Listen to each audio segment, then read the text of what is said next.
Welcome to my channel. Do you think English is only for classrooms?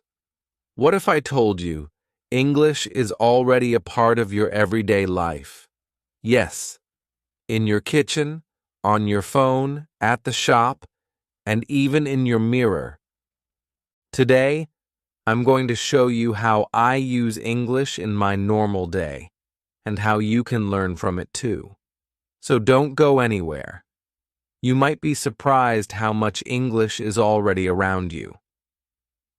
Chapter 1. Morning to Afternoon. How English Starts My Day. Welcome to my morning. It starts with something small, a label on my shampoo bottle. Yes, that's right. I pick up the bottle and I read, "For dry hair, apply, rinse." These are not difficult words, but they are real English.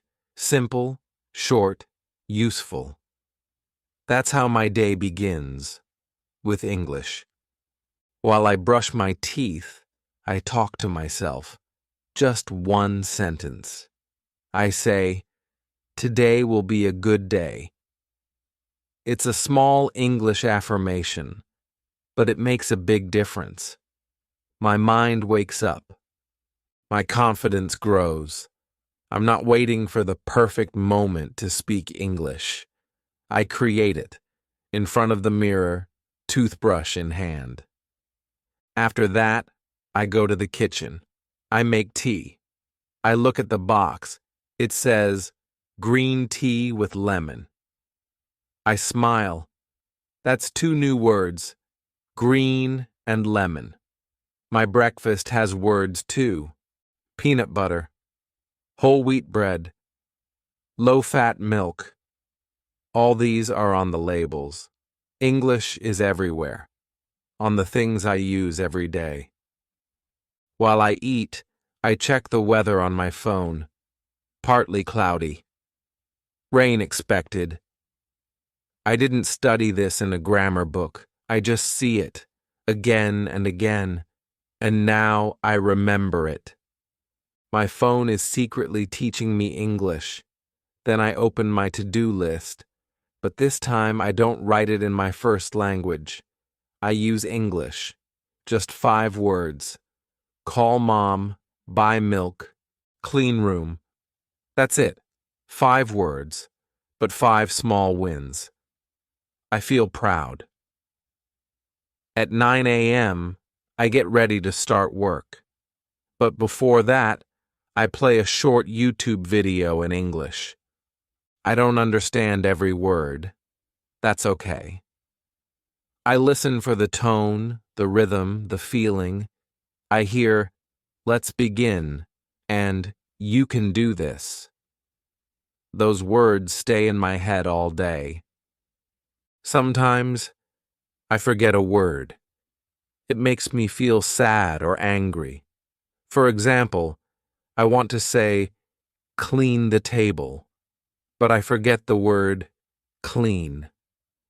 I feel stuck. I feel slow. But the next day, I hear the word clean again in a podcast. And guess what? I remember it. That feeling, the joy of remembering a word, is powerful. It's like finding a lost key. You don't need to live in an English-speaking country to do this. You just need a new habit. Start your day with English. You don't need a teacher. You don't need a big plan. You just need small, easy steps. Read labels in English. Talk to yourself, even one sentence. Write your to-do list in English. Use your phone in English.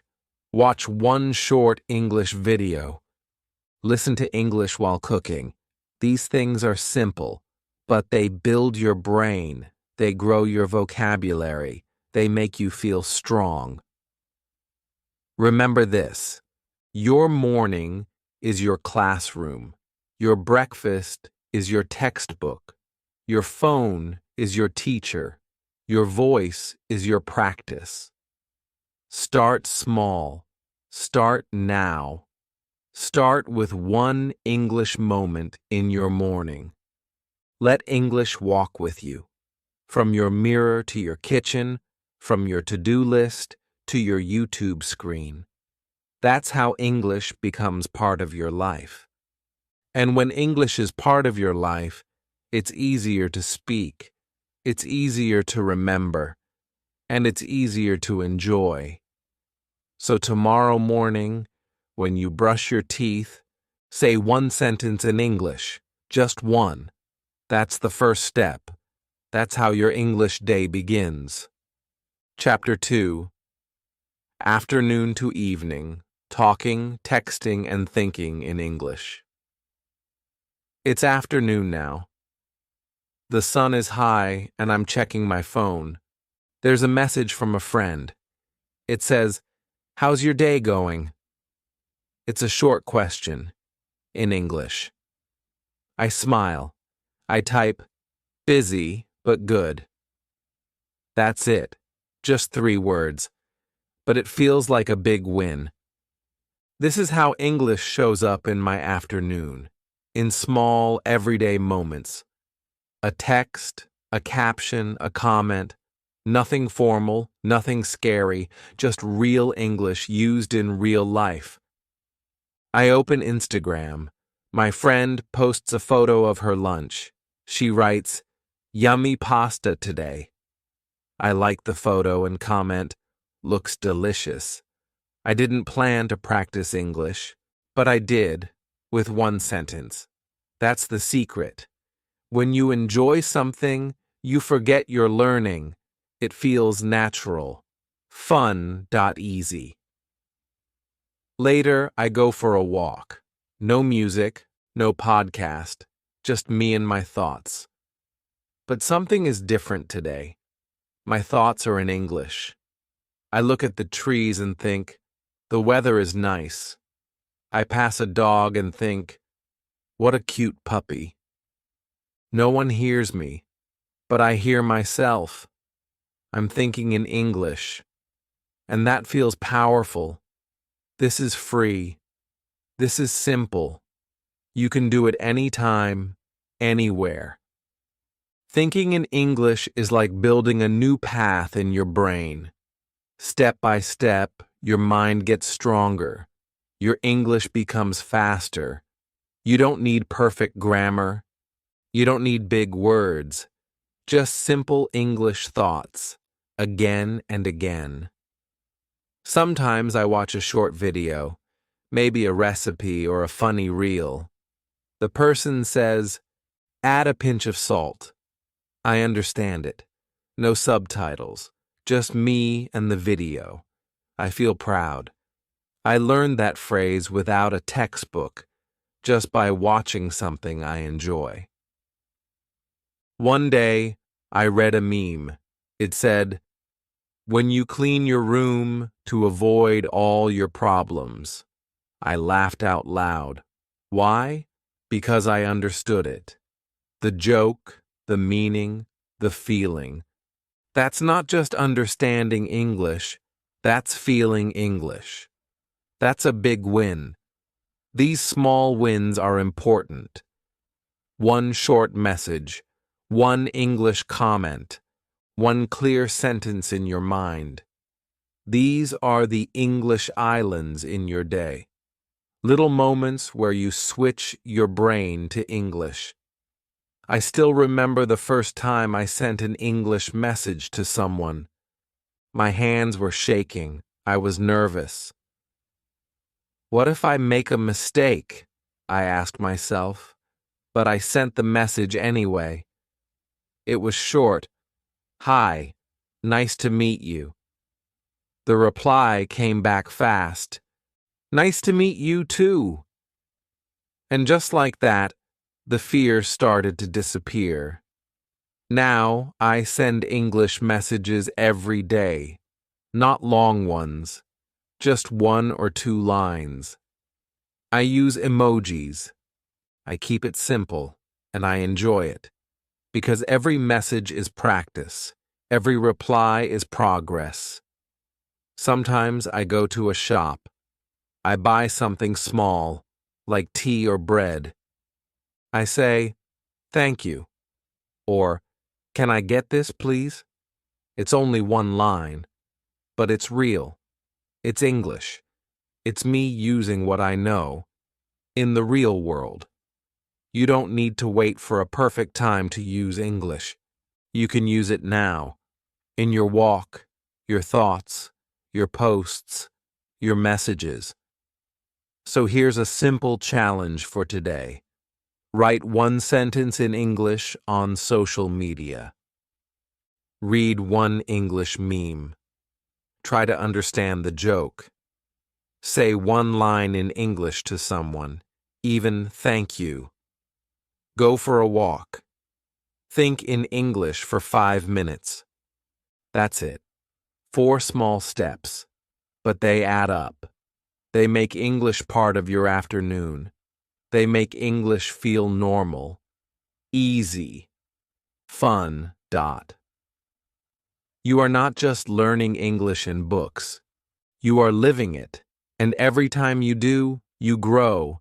So the next time you're texting a friend, or walking down the street, or scrolling online, ask yourself, can I do this in English? And then try. One line, one thought, one step at a time. Chapter 3. Nighttime, reflection, journaling, and quiet learning. The sun is down. The sky is dark. My day is over. I sit on my bed with a small notebook. I open a clean page. At the top, I write the date in English, June 16th, 2025. Then I pause and think, what did I do today? What did I learn? These are simple questions, but I answer them in English, slowly, quietly, like a friend talking to me. I write, today I made tea. I watched a video in English. I learned the word delicious. Just 3 lines. But it feels good. It feels like progress. This is reflection. It's not homework. It's not a test. It's your moment to remember, to breathe, to be proud. You don't need to write much.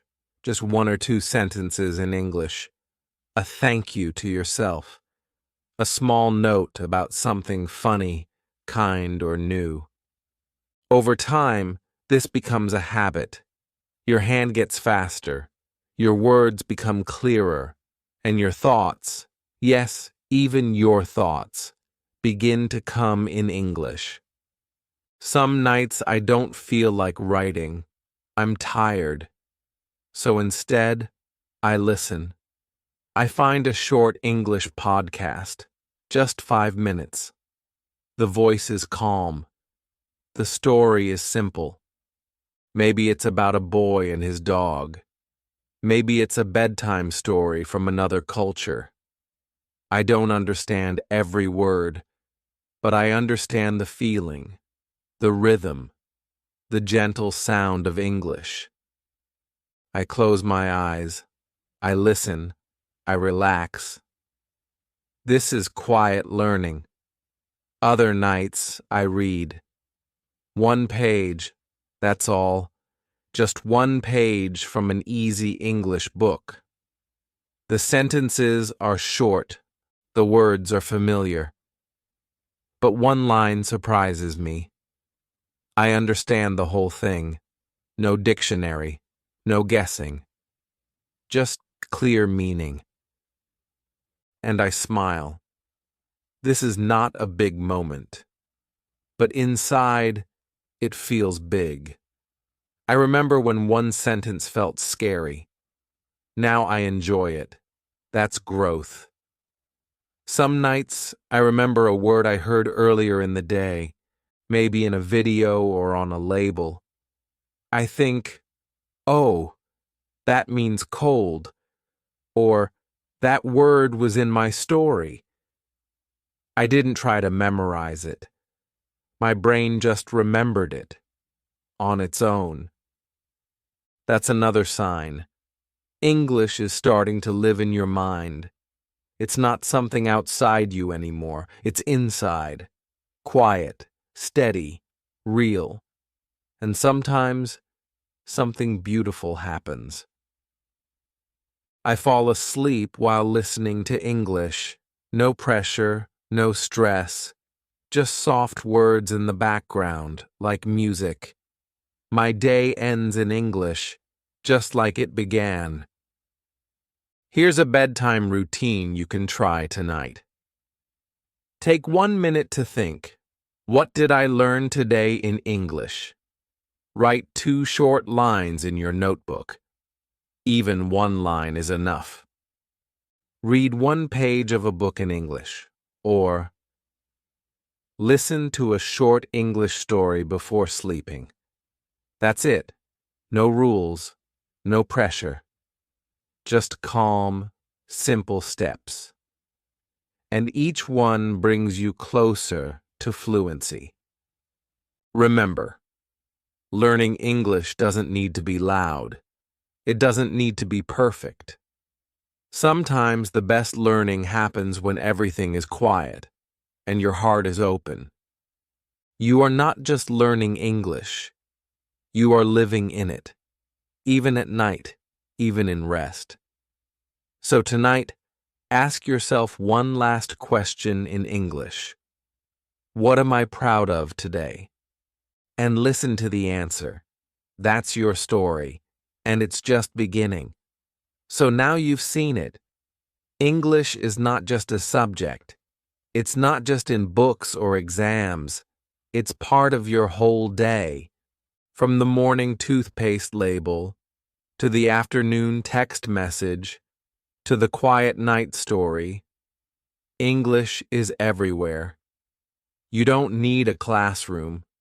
You don't need perfect grammar. You just need to look around and listen. Start small. 1 word, 1 sentence, 1 smile, and then keep going. Learning happens in these small, simple moments, and you're already doing it. If this video helped you, please subscribe, like, and comment below. Tell me, where do you see English in your everyday life? Maybe in your kitchen, on your phone, in your dreams. I'd love to hear your story. And remember, English is always around you. You just need to notice it. See you in the next video. Keep learning. Keep smiling.